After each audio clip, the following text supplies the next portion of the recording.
Intrapreneur ये कोई spelling mistake नहीं है, ये एक माइंडसेट है। स्वागत है आपका, मैं Vivek Bindra, founder and CEO बड़ा बिजनेस.com। ठीक पढ़ा है आपने थंबनेल पे, एंटरप्रेन्योर वर्सेस इंट्राप्रेन्योर। संपूर्ण ज्ञान दूंगा। ये कैसा माइंडसेट है? मोदी जी बोल रहे हैं आजकल आप हो जाओ आत्मनिर्भर यानी कि सेल्फ रिलायंट, लेकिन एम्प्लॉय अगर बन जाए इंट्राप्रेन्योर वो जाता है आत्म प्रेरित। आत्मनिर्भर तो ये है, वो आत्म प्रेरित है, सेल्फ मोटिवेटेड। ये वो एम्प्लॉय है जो लेता तो तनख्वाह है पर माइंडसेट से एंटरप्रेन्योर के जैसा होता है। जब आपके लिए काम करता है, आपका खुद का विजन है, सेल्फ विजन, उसका होता है शेयर्ड विजन। अगर आपने इंट्राप्रेन्योर खड़े कर दिए, वो एम्प्लॉय जो आपकी तरह सोचते हो, एंटरप्रेन्योर की तरह काम करते हो, तो लेंगे तो तनख्वाह पर काम करेंगे कैसे? आग पीछे नहीं लगाते, सीने में लगाते हैं। एक क्लाइमेट बन जाता है कंपनी के अंदर रेडिकल और इंक्रीमेंटल इंप्रूवमेंट और इनोवेशन का। वो अपने आप नए इनिशिएटिव लेगा, अपने आप नए आइडियाज लेके आएगा। आपने उसकी जिंदगी में पंख लगा दिए हैं। क्या होता है ये इंट्राप्रेन्योर? एम्प्लॉय से बड़ा फर्क है। एम्प्लॉय तो स्लो स्पीड पे काम करता है, ये हाई स्पीड पे करता है। एम्प्लॉय प्रॉब्लम पे फोकस करता है, ये एक्शन पे फोकस करता है। एम्प्लॉय कहता है परिवार ही मेरा परिवार है, ये कहता है ऑर्गेनाइजेशन भी मेरा परिवार है। एम्प्लॉय नए इनिशिएटिव नहीं लेता, ये ओनरशिप लेता है और एक्सपेरिमेंटल इनिशिएटिव करता रहता है। एम्प्लॉय की आदत क्या बोलता है? मेरा काम नहीं, ये मेरा काम नहीं, मेरा तो बस यही काम है। और इंट्राप्रेन्योर बोलता है आई ओन दिस कंपनी। वो कहता है खाली ये काम नहीं, पूरी कंपनी मेरी है। इसीलिए एम्प्लॉय कंज्यूमर रह जाता है, ये कंट्रीब्यूटर और प्रोड्यूसर बन जाता है। इस चक्कर पता है क्या? एम्प्लॉय माइंडसेट के लोग हमेशा रिएक्टिव और पुश स्टार्ट होते हैं, ये प्रोएक्टिव और सेल्फ स्टार्ट होता है। एम्प्लॉय अवेलेबल होगा टाइम टू टाइम, वो टाइम बेस्ड काम करता है। ये अवेलेबल होगा every time, all the time, ये टास्क बेस्ड काम करता है। इंट्राप्रेन्योर का माइंडसेट चेंज हो गया ना। अब उसको ये नहीं है 9 से 6 की जॉब करेगा, वो हर समय करने को तैयार है। क्यों? वो कहता है भाई काम खत्म करना है, टाइम नहीं खत्म करना है। काम खत्म करने को काम करना कहते हैं। एम्प्लॉय है ना, he gets paid for the time he spends. Intrapreneur he gets paid for the value he creates. वो कितना आउटकम क्रिएट करता है। ये एम्प्लॉय सोचता है मेरी अर्न लीव कितनी, मेरी कैजुअल लीव कितनी, मेरी सिक लीव कितनी, और वो क्या कहता है? I don't want to leave and I don't want any leave. हमेशा ना एम्प्लॉय फिक्स्ड पे की बात करता है और ये वेरिएबल पे की बात करता है। मैं कुछ एक्स्ट्रा करूं तो मुझे एक्स्ट्रा मिलेगा क्या? एम्प्लॉय सोचता है मुझको प्रमोशन मिल जाए कंपनी में, प्रमोशन इन कंपनी। ये सोचता है प्रमोशन ऑफ कंपनी, यानी कि कंपनी का प्रमोशन हो जाए। एम्प्लॉय हमेशा अपने सपनों के बारे में सोचते हैं और ये सपनों को प्लान कर जाते हैं। एम्प्लॉय थोड़ा हार्ड वर्क करता है, ये स्मार्ट वर्क करता है। एम्प्लॉय दूसरों को ब्लेम करेगा, ये खुद को ठीक करेगा। एम्प्लॉय का ब्रेकडाउन हो जाता है फेलियर में, इसका ब्रेक थ्रू हो जाता है फेलियर में। आपको जानना चाहते हो कि ये करे कैसे? अरे ऐसे एम्प्लॉय कैसे मिलते हैं, ऐसी ऑर्गेनाइजेशन कैसे बनती हैं? 8 तरीके बताऊंगा। पहला क्या है? Create cross functional problem solving war rooms. यानी कि अपनी टीम्स बनाओ अलग अलग डिपार्टमेंट की, एचआर को भी, फाइनेंस को भी, मार्केटिंग को भी, सेल्स को भी, ऑपरेशंस को भी। लोगों को जोड़ो, उनको एक प्रॉब्लम दो, बोलो प्रॉब्लम सॉल्व करके दिखाओ। उनको एक गोल दो, बोलो ये अचीव करके दिखाओ। इससे वो सोचना शुरू करेंगे, एक कल्चर आना शुरू होगा। और उसमें क्या करो आप? Encourage trial and error. उनको बोलो छोटे छोटे अटेम्प्ट करो, छोटी छोटी गलतियां करो, कर दो, कोई बात नहीं, होने दो, छोटी गलती होने दो, लेकिन वो फिर गलती से सीखेगा। फेलियर को अलाउ करो।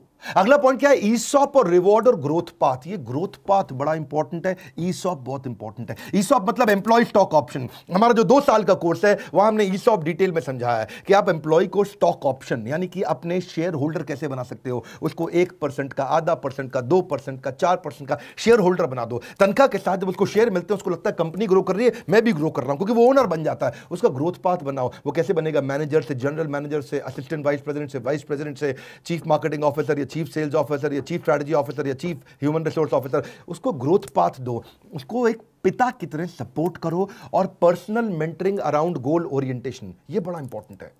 गोल्स क्रिएट करो। जिस ऑर्गेनाइजेशन में गोल्स क्रिएट करके क्लैरिटी देके मेंटरिंग 1 to 1, मतलब 1 to 1 अकेले में पीठ थपथपा करके, अगर आप दो डायरेक्शन, वो लेगा डिसीजन। मेरी बात सुनो, आपका काम है डायरेक्शन, उसका काम है डिसीजन। एकदम कल्चर बदलने लग जाएगा। एक और तरीका कल्चर बदलने के लिए कि थोड़ा कस्टमर के नजदीक जाओ, get closer to the customer.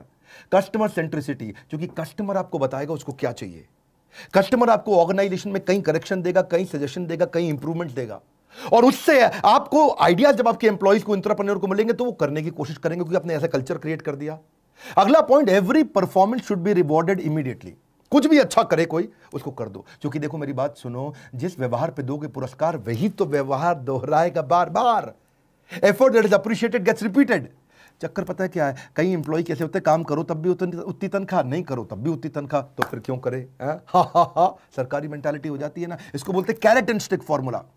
आपको मालूम है हमारे देश के आईएएस ऑफिसर्स ने कभी बहुत बड़े बड़े रेवोल्यूशन नहीं किए। बड़े कम आईएएस ऑफिसर्स हैं जिन्होंने बड़े रेवोल्यूशंस लेके आए हैं। जानते हैं क्यों?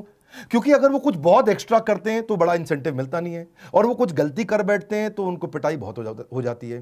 कभी सीएजी, सीवीसी, सीबीआई वो सब रेड मारने आ जाते हैं। तो इस चक्कर में क्या है, उनको ना कैरेट एंड स्टिक फॉर्मूला नहीं है। स्टिक तो है, अगर आईएएस ऑफिसर गलती करे तो उसकी पिटाई होती है, लेकिन अगर वो कुछ अच्छा करे तो उसको कोई बड़ा इंसेंटिव, रेवेन्यू, रिवॉर्ड उतने बड़े मिलते नहीं हैं। आप कर सकते हो ये, आप क्या कर सकते हो? Share financial success with employees. कुछ भी अगर आपको बड़ी फाइनेंशियल सक्सेस आ रही है, शेयर करो, इंसेंटिवाइज करो किसी इफेक्टिव आइडिया को। अगर आपका एम्प्लॉय कस्टमर का सेटिस्फैक्शन बढ़ा दे, या आपका रेवेन्यू बढ़ा दे, आपकी कॉस्ट घटा दे, 3 बातें बोली है मैंने। कस्टमर का सेटिस्फैक्शन, आपका रेवेन्यू या आपकी कॉस्ट।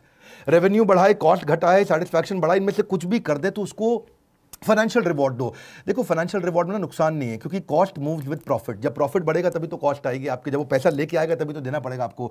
आप प्रोडक्टिविटी गेन को शेयर कर सकते हो। भाई एक्स्ट्रा प्रोडक्टिव हो जाएगा तो तुझे दे दूंगा मैं। हाँ, इससे हायर प्रोडक्टिविटी अपने आप आएगी, वर्कर की लॉयल्टी अपने आप आती है। इंसेंटिव के कई तरीके हमने अपने 2 साल के कोर्स में बहुत तरीके डिटेल में दिए हैं। यहां थोड़ा मोटिवेशनल और शॉर्ट वीडियो होते हैं, वहां डिटेल में जाते हैं। जैसे आप बोनस दे सकते हो। बोनस क्या है? Time taken upon time allowed. आपने अलाउ किया 8 घंटा, उसने काम कर दिया 4 घंटे में, यानी कि 50% ज्यादा जल्दी काम कर दिया, आप उसको बोनस दे सकते हो। मेरिट बेस्ड होते हैं, कमीशन बेस्ड होते हैं, आउटपुट बेस्ड होते हैं, प्रॉफिट शेयरिंग बेस्ड होते हैं, को पार्टनरशिप बेस्ड होते हैं, गेन शेयरिंग बेस्ड होते हैं, ईसॉप बेस्ड होते हैं। आप बहुत तरह होते हैं इंसेंटिव। आप क्या कर सकते हो? उसको और बेनिफिट दे सकते हो, करियर डेवलपमेंट ट्रेनिंग दे सकते हो। पैसा नहीं देना तो उसको रिकॉग्निशन दो, ट्रॉफी और सर्टिफिकेट दे करके, या उसको कोई गिफ्ट का कार्ड दे दो, उसको कोई फाइन डाइनिंग एक्सपीरियंस के कूपन दे दो, उसको कोई प्रेफर्ड पार्किंग। भी आजकल जबरदस्त चीज हो गई भैया, पार्किंग कम है, आपने एम्प्लॉय की पार्किंग का स्लॉट बना दिया। वो आता है बड़े एकदम समझो चौधरी जी, हाँ आज हम अपनी गाड़ी लगाएंगे, ये हमारी गाड़ी की जगह है। सब गाड़ी बेचारे पार्किंग ढूंढ रहे हैं और वो आराम से, क्योंकि ना उसको एक सेंस ऑफ प्राइड आता है, ये मेरी रिजर्व्ड पार्किंग है, इतना इंपॉर्टेंट हूं मैं। आप उसको कुछ टेक गैजेट्स भी दे सकते हो, उसको कोई ट्रैवल वाउचर, कोई वीकेंड गेट अवे कि भाई बाजू में चला जाए घूमने के लिए, थोड़ा कोरोना घटने दो, बाकी ये सब चीज़ें काम आ जाएंगी आपको। उसको कोई प्रेसिडेंट क्लब दे सकते हो भाई, इसके अलावा से क्लब मेंबरशिप दे सकते हो, बाजू में कोई लंच विद एग्जीक्यूटिव कर सकते हो, उसको कोई जिम मेंबरशिप दे सकते हो। कितने याद है मेरे को ना, इतने सारे जल्दी जल्दी बोलता हूँ। एंटरटेनमेंट की टिकट देख सकते हो। 4 बातें याद रखना, गोल्डन स्टेटमेंट दे रहा हूं। Firstly, enable them to become opportunity scanner and producer, and then become their advocates in making them PNL और BU head। क्या मतलब हुआ? आप उनको एनेबल करो, उनको बोलो नई नई अपॉर्चुनिटी ढूंढ के लाएं, अपॉर्चुनिटी स्कैनर, ताकि वो प्रोड्यूस करें अपॉर्चुनिटी ढूंढ करके, और आप उनके एडवोकेट बन जाओ, उनको PNL यानी कि प्रॉफिट एंड लॉस का हेड बना दो। भाई तेरा ये डिपार्टमेंट है, ये तेरे 25 सेल्स के लोग हैं, तू उनको हेड कर रहा है, जितना इनका खर्चा है और जितनी ये कमा के देंगे, वो जब कमा के देंगे जितना प्रॉफिट होगा, उस प्रॉफिट में 5% तेरा भी शेयर है। आपने उसको PNL हेड बना दिया, प्रॉफिट एंड लॉस का हेड। आपने उसको BU हेड बना दिया, बिजनेस यूनिट हेड। गूगल ने ऐसे ही तो किया है, आज तक गूगल ने यही किया है। इतना कहते गलती करो, नई नई गलती करो, रोज नई गलती करो, पुरानी गलती मत दोहरा देना बस। गूगल ने सारे ऐसे प्रोडक्ट बनाए, उनका जीमेल भी ऐसे बना, उनका ड्राइवरलेस कार भी ऐसे बना, उनका गूगल मैप्स भी, एंड्रॉइड भी, ये सब इंट्राप्रेन्योरियल मॉडल से बने हैं। मैं आपको बेस्ट अमेरिकन और ग्लोबल ऑर्गेनाइजेशंस के मॉडल ला करके देता हूं। हमने अपने 2 साल के कोर्स में भी आपको HR संबंधित, एम्प्लॉय प्रोडक्टिविटी संबंधित बहुत चीजें दी हैं कि एम्प्लॉय को रिटेन कैसे करें, उसका succession planning, leadership in pipeline कैसे लाएं, हाई परफॉर्मेंस कल्चर कैसे क्रिएट करें, नया आदमी रिक्रूट करके कैसे लाएं, जो बढ़िया आदमी उसको रोक के कैसे रखें, रिटेंशन या उसकी मैनेजरियल एफिशिएंसी कैसे लेके आए, कॉम्पेंसेशन कैसे बनाया जाता है, सैलरी स्ट्रक्चर कैसे डिजाइन किए जाते हैं। बड़ा इंपॉर्टेंट है, आपको पता ही नहीं सैलरी स्ट्रक्चर कैसे बनाए जाते हैं, बैंड कैसे तैयार किए जाते हैं कि भाई कौन जनरल मैनेजर, कौन मैनेजर, ट्रेनिंग एंड डेवलपमेंट कैसे होगी, उनकी ऑनबोर्डिंग का प्रोसेस क्या है, क्या फॉर्म्स देने, उनको रिवॉर्ड कैसे दिए जाएंगे, शेयर कैसे कंपनी के दिए जाते हैं, EAPA के जॉब डिस्क्रिप्शन क्या है, रिव्यू कैसे किए जाएंगे, एग्जीक्यूशन एक्सीलेंस क्या होता है, उनके KRA KPI कैसे बनाते हैं, सेल्फ कोचिंग डायरी कैसे बने, खुद को ही कोच कर ले, अपने आप ही कर लेगा कोच, वो